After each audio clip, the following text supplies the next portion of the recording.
பார்ப்போம் படிப்போம்.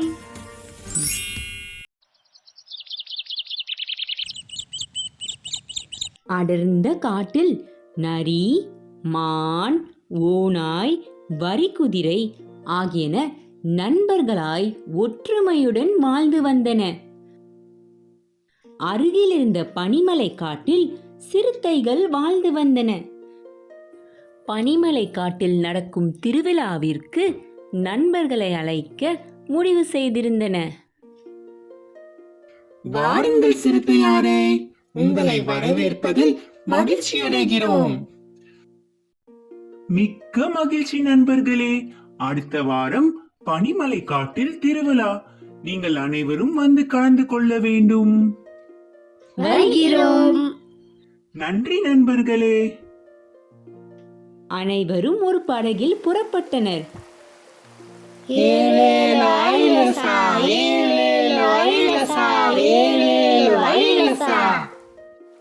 திடீரென்று ஆற்றில் நீர்வேகம் அதிகரித்தது. படகு ஒரு பக்கமாக சாய்கிறது. ஐயோ, படகு சாய்கிறதே, என்னவாயிற்று? அவர்களை ஒரு முதலை பார்த்தது. ஆஹா, நல்ல விருந்து, இன்னைக்கு ஒரு பிடி பிடிச்சிட வேண்டியதுதான். டேய் பசங்களா, எங்கே போறீங்க? என் முதுகுல ஏறிக்கொள்ளுங்க, உங்களை கரையில விட்டுறேன். ஐயா முதலையே, உங்கள் எண்ணம் எனக்கு தெரியும். முதுகில் ஏறி எங்களை சாப்பிட நினைக்கிறீர்கள். கவனமாக கேளுங்கள். இப்படிதான் ஒரு முதலை கடந்த வாரம் எங்களை போன்ற விலங்குகளை அடித்து சாப்பிட்டது. அப்புறம் என்னவாயிற்று? பிறகென்ன, செரிமானமாகாமல் இறந்து போய்விட்டது. அதற்கு தயார் என்றால் நீங்கள் தாராளமாக எங்களை சாப்பிடலாம். உங்களை தின்றால் நான் இறந்து போய் விடுவேனாம். அதை பிறகு பார்த்துக் கொள்ளலாம். இப்போது பசிக்கிறது, இதோ சாப்பிட போகிறேன். முதலையாரே, இன்னொரு செய்தியும் உள்ளது. என்ன அது? உடனே சொல். வழியில் பாம்பு கடித்ததால் எங்களுக்கு நஞ்சு ஏறாமல் இருக்க நாங்கள் மூலிகை செடியை தின்று வந்துள்ளோம். அதனால் எங்களை யார் கடித்தாலும் அல்லது நாங்கள் யாரை கடித்தாலும் அவர்கள் இறப்பது உறுதி. இதோ இந்த மீனை கடிக்கிறேன். அது இறந்து விட்டது, பார்த்தீர்களா? ஆளை விடுங்க, நான் போய் விடுகிறேன்.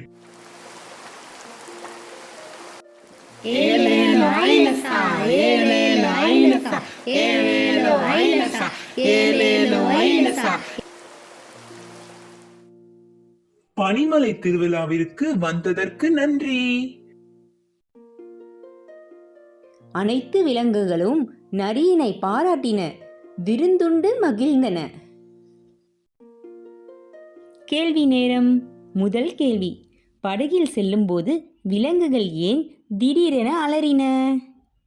இரண்டாவது கேள்வி, நரி முதலையிடம் என்ன கூறியது? மூன்றாவது, இக்கதையில் உங்களுக்கு பிடித்த விலங்கு எது? ஏன்? பார்ப்போம் படிப்போம். அடுத்த கதை சின்னுவோடது. சின்னு எப்போதும் பாடிக்கொண்டே இருப்பான். சின்னுவின் பாடலை கேட்ட தோட்டக்காரர் ஒரு கூடையில் தக்காளியை சின்னுவிற்கு கொடுத்தார். சின்னு மீண்டும் பாடினான். பாட்டு பாடி தக்காளி வந்ததும், பாட்டு பாடி தக்காளி வந்ததும். பாடிக்கொண்டே நடந்தான். எலுமிச்சை விற்கும் பாட்டி, தம்பி, நான் எலுமிச்சை தருகிறேன், நீ எனக்கு தக்காளி தருவாயா என்று சின்னுவை கேட்டார். ஒப்புக்கொண்ட சின்னு மீண்டும் பாடினான். தக்காளி போய் எலுமிச்சை வந்ததும். போகும் வழியில் சிறுவன் ஒருவன் தாகமாக இருக்கிறது என்றான். சாறு பிழிந்து குடிங்கள் என்று கூறி எலுமிச்சையை தந்தான் சின்னு. பதிலுக்கு பட்டத்தை தந்தான் சிறுவன். சின்னு மீண்டும் பாடினான். எலுமிச்சை போய் பட்டம் வந்ததும், எலுமிச்சை போய் பட்டம் வந்ததும். வாத்து மேய்க்கும் ஒருவர் தம்பி, அந்த பட்டத்தை என் குழந்தைக்காக தருவாயா? நான் உனக்கு வாத்து தருகிறேன் என்று சின்னுவிடம் கேட்டார். ஒப்புக்கொண்ட சின்னு மீண்டும் பாடினான். பட்டம் போய் வாத்து வந்ததும் பட்டம் போய் வாத்து வந்ததும்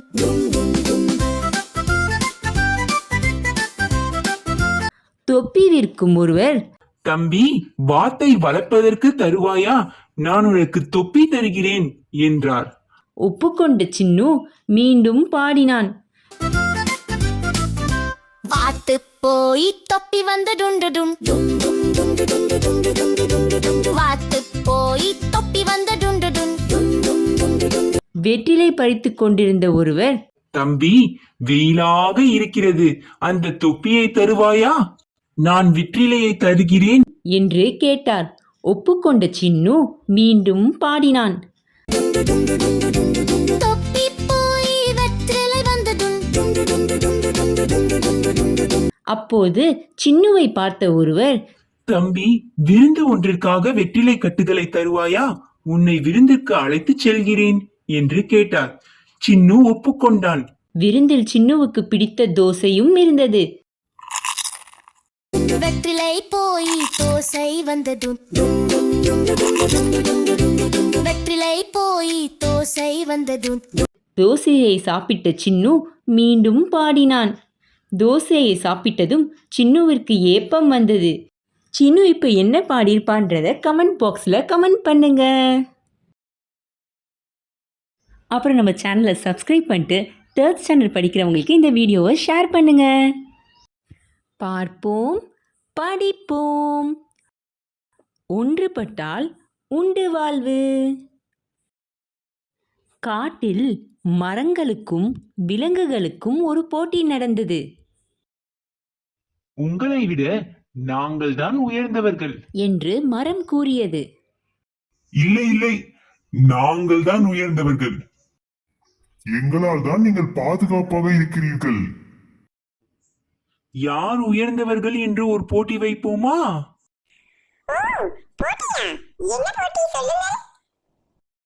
ஒரு மாதம் நீங்கள் இந்த காட்டுக்கு வெளியே வாழ வேண்டும். சரி, ஏற்றுக்கொள்கிறோம். எல்லா விலங்குகளும் பாலைவனம் நோக்கி சென்றன. மரங்கள் இல்லாமல் குளிர்ச்சியே இல்லை. ஒரே வெப்பமாக இருக்கிறது. எனக்கு எந்த உணவும் கிடைக்கவில்லை. திடீரென ஒரு நாள் வேட்டைக்காரர்கள் விலங்குகளை வேட்டையாடி தூக்கிச் சென்றனர். மீதியுள்ள விலங்குகள் ஒன்று கூடின. நம் பாதுகாப்பான காட்டை விட்டு வந்தது தவறு, மீண்டும் காட்டுக்கு செல்வோம் என்று முடிவெடுத்தன. விலங்குகள் இல்லாத நேரத்தில் காட்டுக்குள் புகுந்த மனிதர்கள் மரங்களை வெட்டி எடுத்து சென்றனர். நீங்கள் இல்லாத போது எங்கள் நண்பர்கள் சிலரை மனிதர்கள் வெட்டி எடுத்து சென்று விட்டனர். பாலைவனத்தில் இருந்தபோது எங்களுள் சிலரையும் மனிதர்கள் வேட்டையாடி சென்றுவிட்டனர். எங்களுக்கு உணவு, பாதுகாப்பு, தண்ணீர் எல்லாம் காட்டில்தான் கிடைக்கின்றன. ஆமாம் நண்பர்களே, நீங்கள் இருந்தால்தான் எங்களுக்கும் பாதுகாப்பு. இங்கு யாரும் உயர்ந்தவர்கள் தாழ்ந்தவர்கள் என்று இல்லை. அனைவரும் சமமானவர்களே. எல்லாரும் ஒற்றுமையாக வாழ்வோம். இப்போ கேள்வி நேரம். மரங்கள் இல்லாமல் குளிர்ச்சியே இல்லை என்று கூறியது யார்? மான். மரங்கள் எவற்றுடன் சண்டையிட்டன? விலங்குகளுடன். காட்டை விட்டு எவை வெளியேறின? விலங்குகள். விலங்குகளுக்கும் மரங்களுக்கும் இடையே ஏற்பட்ட போட்டி யாது? யார் உயர்ந்தவர்கள் என்று அறிய காட்டை விட்டு விலங்குகள் 1 மாத காலம் வெளியே வாழ வேண்டும். இந்த கதையின் மூலம் நீ என்ன தெரிந்து கொண்டாய்? ஒற்றுமையே வலிமையாம்.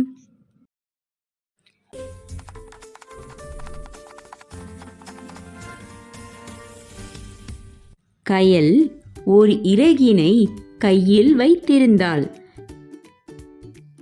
இறகினை கன்னங்களில் வைத்து எவ்வளவு மென்மையான இறகு என்று கயல் நினைத்து கொண்டிருக்கும் போது அவளின் செல்ல நாய்க்குட்டி அருகில் ஓடி வந்தது. மெதுவாக குரைத்து கொண்டே உரசியது. இந்த இறகு உன்னைப் போலவே மென்மையாகவும் அழகாகவும் இருக்கிறதல்லவா என்று சிரித்துக்கொண்டே நாய்க்குட்டியிடம் கேட்டாள். இந்த இறகினை பார்த்ததும் என்னை மறந்துவிட்டாளே, இது யாருடையது என்று தெரிந்து கொள்ள வேண்டும் என்று நினைத்த நாய்க்குட்டி சற்றென்று இறகை அவளிடமிருந்து பிடுங்கிக் கொண்டு ஓடியது. இதனை பார்த்ததும் கயலுக்கு ஒரே சிரிப்பு. நாய்க்குட்டி ஓடிய வழியில் உழவர் ஒருவர் ஏர் இழுத்து கொண்டிருந்தார். உழவரையா, உழவரையா, இந்த இறகு யாருடையது என்று கேட்டது. கழுத்து நீண்ட பறவைதான், கண்டுபிடி பார்க்கலாம் என்று சொல்லிவிட்டு சிரித்தார். அப்பொழுது நாய்க்குட்டி குயிலக்காவிடம் ஓடியது. குயிலக்கா, குயிலக்கா, இந்த இறகு யாருடையது என்று கேட்டது. நான் கூவும் பறவை, அது அகவும் பறவை, கண்டுபிடி பார்க்கலாம் என்றது. அருகில் இருந்த செவ்வந்தி பூ சட்டென்று சிரித்தது. உடனே நாய்க்குட்டி, செவ்வந்தி பூவே, செவ்வந்தி பூவே, இந்த இறகு யாருடையது என்று கேட்டது.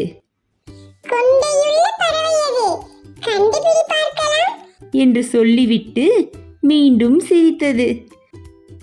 அருகே ஒரு பாட்டி கூழ் விற்று கொண்டிருந்தார்.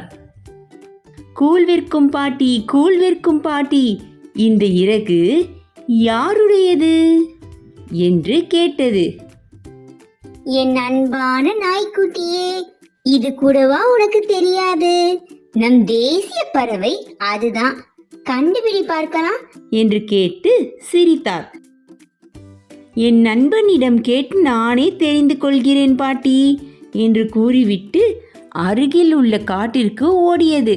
அங்கே குள்ளநரி வெள்ளரிக்காய் சாப்பிட்டு கொண்டிருந்தது. நாய்க்குட்டி குள்ளநரியிடம் கேட்டது. நாட்டியமாடும் பறவை அது, கண்டுபிடி பார்க்கலாம் என்று கூறியது குள்ளநரி. நீண்ட கழுத்தை கொண்டது, அகவல் ஒலி எழுப்புவது, அழகிய கொண்டை உடையது, நம் தேசிய பறவை அது, நடனமாடி மகிழ்வது, நானே கண்டுபிடித்தேனே, நீண்ட தோகை கொண்டது, மயில் அண்ணன் தானே அது என்று நாய்க்குட்டி சொல்லிவிட்டு தூரத்தில் தெரிந்த மயிலண்ணனை பார்த்தது. மயிலையே கண் கொட்டாமல் பார்த்து கொண்டு சற்று நேரம் நின்றது. சட்டென்று சுதாரித்து கொண்டு மயிலை பார்த்து குறைத்துவிட்டு மீண்டும் கயலை பார்க்க வீட்டிற்கு ஓடியது. நாய்க்குட்டியை பார்த்ததும் கயல் வாரி அணைத்து கொண்டாள். இப்ப கேள்வி நேரம். இறகினை கையில் வைத்திருந்தவர் யார்? கயல். இறகுக்கு உரிய பறவையை தேடிச் சென்றது எது? நாய்க்குட்டி. நாய்க்குட்டி தேடிக்கொண்டிருந்த பறவை எது? மயில். கழுத்து நீண்ட பறவைதான் அது, கண்டுபிடி பார்ப்போம். இந்த வரிய சொன்னது யாரு? உழவர். நம் தேசிய பறவை அதுதான், கண்டுபிடி பார்ப்போம். இதை யாரு சொன்னா? கூழ் விற்கும் பாட்டி. நான் கூவும் பறவை, அது அகவும் பறவை, கண்டுபிடி. குயில். நாட்டியமாடும் பறவை அது, கண்டுபிடி. இந்த வரிய சொன்னது யாரு? நரி. கொண்டையுள்ள பறவை அது, கண்டுபிடி. செவ்வந்திப்பூ. பார்ப்போம், படிப்போம். இன்னைக்கு நம்ம பார்க்க போற கதையோட பேரு அன்பின் வழி. மன்னர் ஒருவர் தம் குதிரையில் ஏறி அமர்ந்தபடி ஒரு கிராமத்தின் வழியாக சென்று கொண்டிருந்தார். கிராமங்களின் முன்னேற்றத்தையும் மக்களின் குறைகளையும் கேட்டறிய மன்னர் தமது குதிரையில் பயணம் மேற்கொண்டிருந்தார். அக்குதிரையானது சுற்றுமுற்றும் பார்த்தபடியே மன்னரை சுமந்து கொண்டு சென்றது. மன்னரைப் போலவே அவரது குதிரையும் உதவும் குணம் கொண்டதாக காணப்பட்டது. அப்போது நாய் ஒன்று காலில் அடிபட்டிருந்த காரணத்தால் நடக்க முடியாமல் தடுமாறி சென்று கொண்டிருப்பதை குதிரை பார்த்தது. உடனே அந்த நாய்க்கு உதவி செய்திட வேண்டும் என்று மனதில் நினைத்தது. அதனால் தன் கணைப்பொலியின் மூலம் மன்னரை அழைத்தது குதிரை.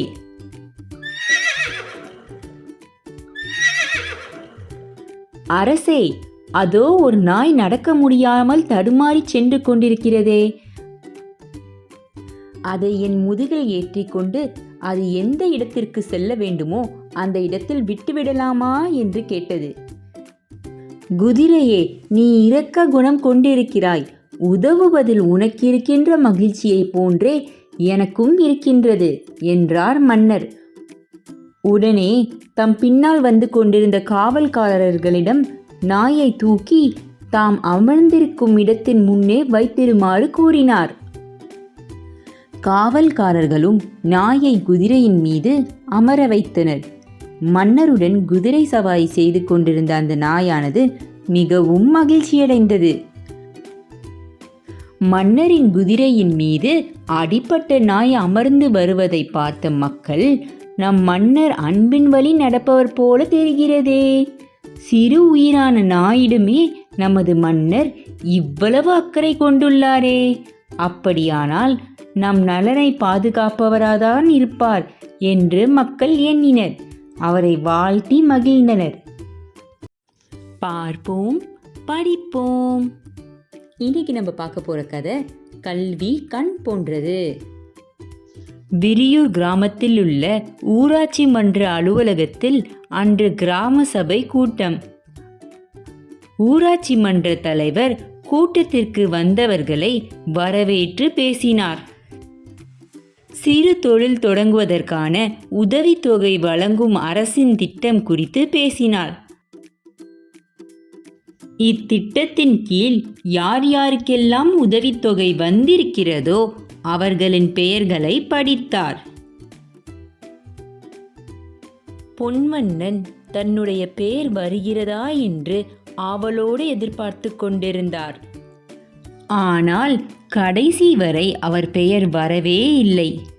பொன்வண்ணன் தலைவரிடம் சென்று, ஐயா, எனக்கு ஏன் உதவித்தொகை இல்லை? நானும் பண வசதி இல்லாமல் மிகவும் துன்பப்படுகிறேனே என்று கேட்டார். யாருக்கெல்லாம் பண உதவி தேவையோ அவர்களுக்கான கூட்டம் பற்றி உங்களுக்கு அஞ்சல் மூலம் தெரிவித்திருந்தோமே, நீங்கள் ஏன் கலந்து கொள்ளவில்லை என்றார் தலைவர். ஆமாம், போன வாரம் அஞ்சல்காரர் கொடுத்தார். படிக்க தெரியாததால் நான் அப்படியே வைத்து விட்டேன் என்றார் பொன்வண்ணன். என்னப்பா, உனக்கு தான் படிக்க தெரியல, ஆனா உன் பையன்தான் பள்ளியில படிக்கிறானே, அவனுக்கு எப்படி தெரியாமல் போகும் என்று கேட்டார் தலைவர். பொன்வண்ணன் சற்று குற்ற உணர்வோடு தலை குனிந்தார். நான் வைத்துள்ள மிதிவண்டி பழுது பார்க்கும் கடையில் எனக்கு உதவி செய்வதற்காக அவனை அடிக்கடி பள்ளிக்கு விடுப்பு எடுக்க செய்தேனே, அதனால் தானோ என்னவோ அவனுக்கு சரியாக எழுதவும் படிக்கவும் தெரியாமலே போய்விட்டது. அவனுடைய ஆசிரியரும் இதை பற்றி என்னிடம் அடிக்கடி கூறியிருந்தார். நான் தான் தப்பு செய்து விட்டேன். என் மகனை இப்படி படிக்க தெரியாதவனாக ஆக்கிவிட்டேன் என்று எண்ணியபடி வருத்தத்துடன் நின்றார் பொன்வண்ணன். நான் படிக்காதவன் ஆகிவிட்டேன். என் மகனாவது நன்கு படித்து வாழ்வில் முன்னேறட்டும். வேலைக்காக இனி நான் என் மகனை பள்ளி விட்டு நிறுத்த மாட்டேன். தினமும் பள்ளிக்கு அனுப்புவேன் என்று எண்ணியவாறு ஊராட்சி மன்ற தலைவருக்கு நன்றி கூறிவிட்டு அங்கிருந்து நடக்கத் தொடங்கினார் பொன்வண்ணன்.